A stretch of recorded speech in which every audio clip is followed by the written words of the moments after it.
Onko sä koskaan kuullut Slendermanista? Slenderman on melkein 5 metriä pitkä, mustaan pukeutunut mies, jolla on piirteettömät kasvot ja toisinaan lonkerot selässään. Slendermanin ensimmäiset havainnot tehtiin 1600-luvun alkupuolella Saksassa.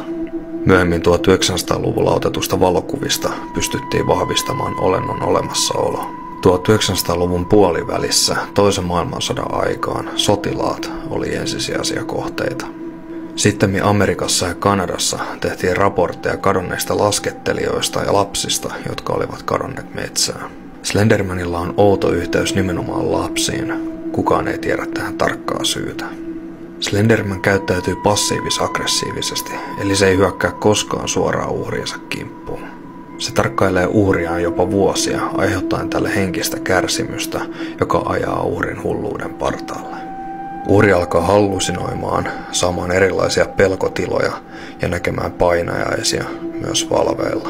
Slenderman havaintoja ollaan tehty myös 2000-luvulla ja niitä tehdään edelleen. Kukaan ei täysin tiedä, mikä Slenderman on tai mistä se tulee, mutta tämän tarinan juuret juontaa niin pitkälle historiaan, että en usko tämän olevan vaan keksitty tarina. Kerro sä kommenteissa, uskotko sä tähän?